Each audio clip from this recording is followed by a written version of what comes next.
అధ్యక్షుడు Donald Trump మరొక కీలక నిర్ణయానికి సిద్ధమైనట్లు తెలుస్తోంది. అక్రమ వలసలపై ట్రంప్ కఠిన చర్యలు మరింత తీవ్రమవుతున్నాయి. పాకిస్తాన్ సహా 41 దేశాల ప్రయాణ నిషేధం విధించడానికి పూర్తి సన్నాహాలు చేసిన ముసాయిదాను అమెరికా ప్రభుత్వం సిద్ధం చేస్తున్నట్లు సమాచారం. ఈసారి ప్రయాణ ఆంక్షలు మరింత సమగ్రంగా ఉంటాయని అధికారులు తెలుపుతున్నారు. ట్రంప్ తన మొదటి పదవీ కాలంలో 7 ముస్లిం మెజారిటీ దేశాల ప్రయాణాలను నిషేధించారు. ఇప్పుడు 41 దేశాలపై ఇలాంటి ఆంక్షలు విధించే ప్రయత్నంలో ఉన్నారు. ఈ లిస్టులో పాకిస్తాన్, ఆఫ్ఘనిస్తాన్, భూటాన్, తుర్కమెనిస్తాన్, బెలారస్, వనవాటు కూడా ఉన్నాయని సమాచారం.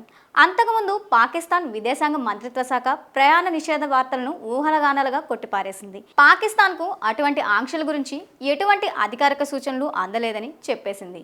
కానీ ఈ వారం తుర్కమెనిస్తాన్లోని పాకిస్తాన్ రాయబారిని అమెరికాలో ప్రవేశించకుండా అడ్డుకుంది. ఎటువంటి నిర్దిష్ట కారణాన్ని చెప్పనప్పటికీ అమెరికా ఇమిగ్రేషన్ వ్యవస్థ వివాదాస్పద వీసా సూచనలను గుర్తించడంతో అతడి ఎంట్రీని నిరాకరించినట్టు తెలిసింది. కొత్త ముసాయిదా ప్రకారం 10 దేశాలు రెడ్ లిస్టులో ఉన్నాయి. అంటే ఆ దేశ పౌరుల వీసాలు పూర్తిగా నిలిపివేయబడతాయి. ఆఫ్ఘనిస్తాన్, క్యూబా, ఇరాన్, లిబియా, ఉత్తర Korea, Somalia, Sudan, Syria, Venezuela, Yemen ఇంకా కొన్ని షరతులు ఎంట్రీని అనుమతించే రెండో గ్రూప్లో ఎరిత్రియా, హైతీ, లావోస్, మయన్మార్, దక్షిణ సూడాన్ ఉన్నాయి.